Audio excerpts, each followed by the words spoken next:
Assalamualaikum warahmatullahi wabarakatuh. Oke pionir, salam petir, salam sukses.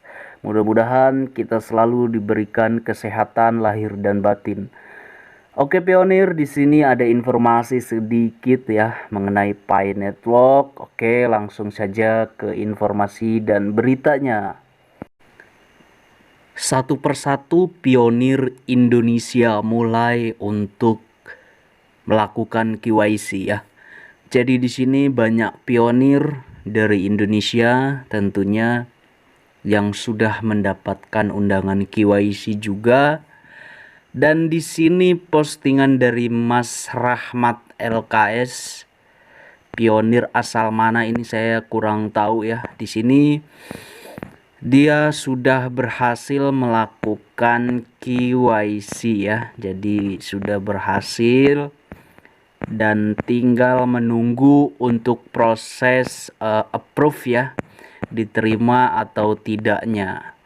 Jadi buat teman-teman pionir yang belum mendapatkan undangan KYC, mudah-mudahan kita segera secepatnya mendapatkan slot undangan itu ya. Jadi tetap sabar, ikuti prosedurnya, ikuti beritanya, nikmati alurnya dan juga prosesnya tentunya ya. Jadi jangan menelan informasi mentah-mentah juga, selalu dengarkan informasi dari moderator juga tentunya ya, karena moderator itu bisa dibilang tangan kanannya untuk mensukseskan proyek Pi Network ini ya. Jadi di setiap negara, di masing-masing negara itu kan ada moderator yang pegang ya. Oke, kita lanjutkan lagi ke berita selanjutnya. Dari Sarah Ningrum, hilang kesempatan. Baru isi biodata, udah habis waktu, cuman sempat foto KTP doang. Oke, jadi untuk mengenai hal ini jangan khawatir ya, pionir jangan khawatir, terutama Mbah Sarah Ningrum ini ya.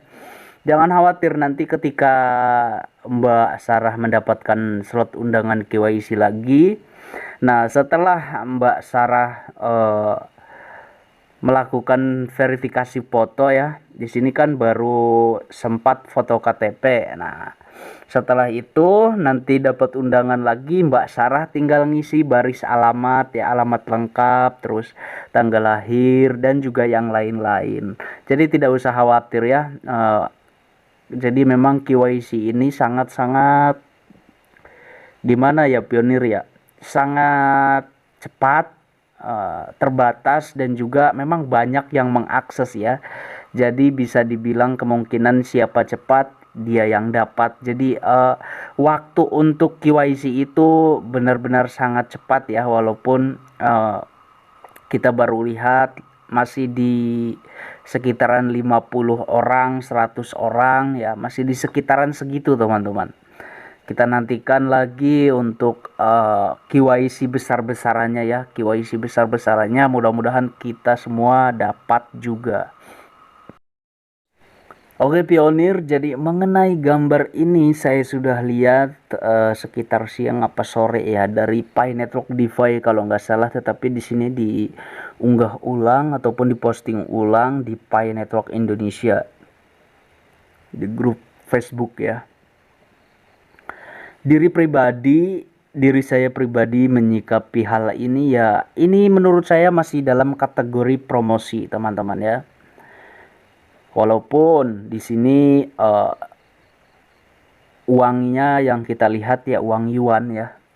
Jadi yuan itu mata uang Cina. Tiongkok juga yuan kalau nggak salah ya. Ya masih Cina gitu teman-teman. Nah, di sini untuk menyikapi berita-berita kayak gini teman-teman, jadi jangan diambil bahwasanya oh di Cina sudah bisa loh ditukar ke fiat. Itu sama sekali tidak teman-teman ya. Ini masih dalam kategori promosi. Nicholas dan Cheng Diovan pun memberikan pemahaman dan memberikan penjelasan ya kemarin bahwasanya dalam mainnet tertutup ini Pi Network tidak bisa ditukarkan ke fiat ya, tidak bisa ditukarkan ke fiat. Jadi cryptocurrency harus bisa ataupun bisa ditukarkan ke fiat, yaitu harus melalui exchanger ya. Jadi kalau ingin mendapatkan uang di Pi Network, walaupun ini memang benar asli, ini menurut tanggapan saya jika ini benar. Jadi Pionir itu menggunakan sistem barter ya. Jadi Pionir berbelanja di marketplace yang sudah disupport oleh Pi Network, oleh hackathon ya yang sudah ada di jalur situ. Nah, mereka belanjakan. Nah, setelah itu barang-barang yang mereka dapatkan dijual. Jadi dari situlah mereka mendapatkan uang. Kalaupun gambar ini asli kayak gitu ya. Menurut saya seperti itu tanggapannya. Jadi kalau ada Pionir yang mempunyai bukti yang lebih akurat, yang lebih otentik beritanya nih, jangan cuman sekedar hoax, saya berterima kasih banget ya. Apalagi kalau kalian berkomentar eh, ada link yang bisa saya akses untuk saya baca beritanya, kemudian saya jadikan konten, itu saya sangat berterima kasih. Jadi buat Pionir yang baru, jangan menganggap ini tuh sebuah kenyataan ya. Jadi bahwasanya di negara Cina sana sudah bisa diperjualbelikan gitu. Itu belum teman-teman ya, itu belum. Ini masih dalam kategori promosi ini ya, masih mempromosikan Pi Network supaya booming, supaya heboh, supaya dilirik oleh para investor, supaya berjaya dalam ekosistem mereka. Apalagi yang memiliki usaha-usaha kayak gitu ya. Pada intinya satu titiknya tuh satu, mempunyai nilai tukar dulu terhadap mata uang fiat kayak gitu teman-teman. Oke, kita lanjutkan teman-teman Pionir ke informasi selanjutnya. Web 3.0 ya, atau yang sering kita sebut dengan Web 3.0 ataupun internet generasi selanjutnya. Saat ini kita masih berada di 2.0 teman-teman untuk internet ya. Nah, di sini untuk bangun program terdesentralisasi yang kuat, yang berpusat pada pengguna dan mendesentralisasikan kekuasaan kepada individu. Nah, Pi Network sedang mencoba melakukan hal itu. Nah, dia sedang mencoba melakukan hal itu yang memang benar teman-teman ya. Tetapi di sini dia mengeklaim ataupun memberi semangat lah ya, jangan mengeklaim lah, memberi semangat kayak gitu. Bisa dibayangkan bahwa nilai masa depannya akan melampaui Bitcoin dan Ethereum. Jadi sekali lagi saya bilang, kalau untuk melampaui Bitcoin dan Ethereum itu ya jangan terlalu tinggi lah ya. Jangan terlalu tinggi. Yang penting kita support saja, kita dukung, kita ikuti perkembangannya, kita sabar ya. Masalah harga saing menyaingi itu saya kurang suka membahasnya ya, karena ini masih remeng-remeng ya. Pi Network ini masih remeng-remeng, masih misterius juga, walaupun sudah dijelaskan di white paper, di roadmap, tapi ya masih kita ikuti saja lah ya. Jadi jangan terlalu mengugung-ugungkan. Di sini saya ingin memberikan berita yang tidak terlalu berlebihan juga, tetapi tidak terlalu merendahkan juga. Jadi level saya itu di tengah-tengah saja kayak gitu teman-teman Pionir. Oke, kita lanjutkan.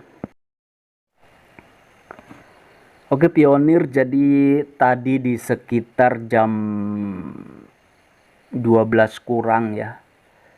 Dan di sini saya membuat konten pun di jam setengah satu dini hari ya. Jam setengah satu dini hari Elon Musk mengupdate Twitternya ataupun memposting sebuah foto di Twitter. Ini siap meroket ya, roketnya siap diluncurkan. Biasanya teman-teman kalau si Elon sudah mempunyai kode ya, ataupun memberikan kode, dia punya gambar terus kodenya diberikan, memang ada dampak untuk koin kripto yang lain terutama ya. Terutama koin yang Elon pegang yaitu Dogecoin ya, Dogecoin. Nah, tetapi bukan hanya Doge saja yang kena imbasnya. Ketika Elon sudah ya ada tanda-tanda untuk menaikkan ataupun ngepam harga cryptocurrency itu pasti akan bisa dibilang ada kenaikan yang signifikan walaupun nggak banyak gitu teman-teman ya. Jadi bagaimana dengan Pi Network? Jadi selalu ada konten kreator, YouTuber yang selalu mengait-ngaitkan Elon sama Nicholas ya. Jadi selama ini saya belum menemukan informasi yang kuat bahwasanya Elon Musk itu bekerja sama dengan Nicholas Kokalis. Itu saya belum menemukan bukti otentik yang kuat. Jadi saya tidak ingin asal ngomong, saya tidak ingin asal jeplak ya. Nah, berbeda cerita dengan Justin Sun ya, pemilik ataupun penciptanya Cointron ya. Cointron itu teman-teman di jaringan TRC20 ya. Nah, itu memang di 2020 awal sempat berita Tiongkok ya, 2020 awal sekitarnya bulan Februarian ya, Februari apa Maret ya, sekitar awal sampai tengah lah ya, tengah tahun 2020 tuh ada kabar berita Tiongkok bahwasanya si Justin Sun itu mendukung proyek Pi Network. Itu memang saya sudah baca beritanya, saya sudah dengar kabarnya ya. Jadi walaupun saat ini tidak tahu pasti untuk kelanjutan proyek itu teman-teman ya, antara Tron dan juga Pi Network. Nah, jadi untuk mengenai gambar ini teman-teman pionir, apalagi kalau kalian bermain kripto ya, berinvestasi juga di kripto. Jadi Elon Musk itu berdampak besar ketika dia memberikan signal-signal untuk ngepam suatu koin kripto ya. Seperti bahwasanya kemarin kita lihat ya, si Elon mencuit ya, mengetweet Twitter bahwasanya Doge sudah diterima untuk pembayaran mobil listriknya ya. Jadi perusahaan Tesla itu menerima dengan Dogecoin, dan ada sekitar 7.000 retail pedagang yang menerima pembayarannya dengan Dogecoin. Nah, itu Doge kemarin sempat ngepam lagi ya. Nah, jadi bukan kemarin sih, bulan Januari ya, Januari pertengahan tuh ada cukup lumayan untuk Dogecoin, teman-teman pionir semuanya. Nah, di sini untuk diri pribadi saya menyikapi semua hal yang ada di luaran tetap masih dalam kategori promosi, teman-teman pionir ya. Jadi itu kalau menurut saya. Jadi ikuti sajalah perkembangan Pi Network ini, nikmati prosesnya, sabar, dan sabar. Mudah-mudahan kesabaran kita suatu saat nanti akan membuahkan hasil ya, akan membuahkan hasil. Ingat saran saya, selalu jaga kontrol, jangan terlalu berlebihan menyikapi hal ini. Banyak subscriber saya yang sudah menulis, yang sudah berkomentar, anggap ini sebagai iseng-iseng berhadiah. Memang benar ya, iseng-iseng berhadiah. Jangan sampai menghilangkan pekerjaan utama kalian demi yang tidak pasti. Oke, di sini saya Didi Priyatna. Terima kasih yang sudah nonton. Jangan lupa di like dan juga subscribe. Billahi taufiq wal hidayah. Wassalamualaikum warahmatullahi wabarakatuh.